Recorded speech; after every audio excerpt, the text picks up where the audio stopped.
ഷിരൂരിലെ മണ്ണിടിച്ചിൽ കാണാതായ മലയാളി ഡ്രൈവർ അർജുനു വേണ്ടിയുള്ള തിരച്ചിൽ പ്രതികൂല കാലാവസ്ഥയെ തുടർന്ന് ബുധനാഴ്ച അവസാനിപ്പിച്ചിരുന്നു. ലോറി കിടക്കുന്ന സ്ഥലത്തെക്കുറിച്ച് വ്യക്തത ലഭിച്ച സാഹചര്യത്തിൽ 10ാം ദിവസമായ വ്യാഴാഴ്ച നിർണായകമാണ്. അർജുനെ പുഴയിൽ നിന്നും കണ്ടെത്താനാകുമെന്ന പ്രതീക്ഷയിലാണ് സൈന്യം. രാവിലെയോടെ കാലാവസ്ഥ അനുകൂലമാകുമെന്നാണ് പ്രതീക്ഷ.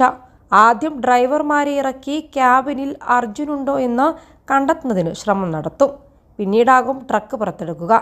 കാലാവസ്ഥ അനുകൂലമെങ്കിൽ മുങ്ങൽ വിദഗ്ധരെ പുഴയിലിറക്കി പരിശോധന നടത്താനാണ് തീരുമാനിച്ചിരിക്കുന്നത്.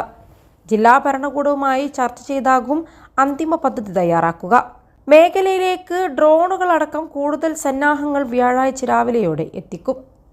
കാണാതായ ട്രക്കിന്റെ സാന്നിധ്യം സ്ഥിരീകരിച്ചതോടെ രക്ഷാപ്രവർത്തനം ബുധനാഴ്ച അവസാന ഘട്ടത്തിലേക്ക് അടുത്തിരുന്നു. എന്നാൽ പ്രതികൂല കാലാവസ്ഥയെ തുടർന്ന് പരിശോധന നടത്തുകയായിരുന്ന നേവിയുടെ ബോട്ടുകൾ കരയിലേക്ക് അടുപ്പിച്ചു.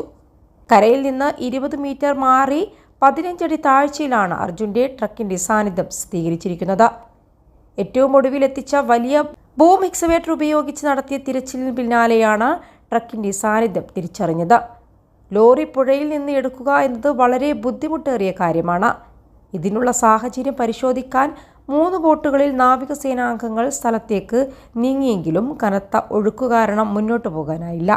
30 അടിയോളം താഴ്ചയുള്ള പുഴയാണ് ഗംഗാവലി. നിലവിൽ അടിയൊഴുക്ക് ശക്തമാണ്. അർജുന്റെ ട്രക്ക് നദിക്കടിയിൽ കണ്ടെത്തിയതിന് പിന്നാലെ കർണാടക റവന്യൂ മന്ത്രി കൃഷ്ണ ഭൈരഗൌഡയും പോലീസും സ്ഥിരീകരിച്ചിരുന്നു. കനത്ത മഴ പെയ്യുന്ന സാഹചര്യത്തിൽ രക്ഷാപ്രവർത്തനം വളരെ ദുഷ്കരമാണ്. എത്രത്തോളം മണ്ണ് നദിയിൽ ലോറിക്ക് മുകളിലുണ്ടെന്ന കാര്യത്തിലും വ്യക്തതയില്ല. ഈ ഭാഗത്തെ മണ്ണ് മുഴുവൻ മാറ്റിയാൽ മാത്രമേ ലോറി പുറത്തെടുക്കാൻ കഴിയുകയുള്ളൂ. കര നാവികസേനകളും NDRF, അഗ്നിരക്ഷാസേന, പോലീസ് സംഘങ്ങൾ തുടങ്ങിയവരും രക്ഷാപ്രവർത്തനത്തിന് സജീവമായി പങ്കെടുക്കുന്നുണ്ട്.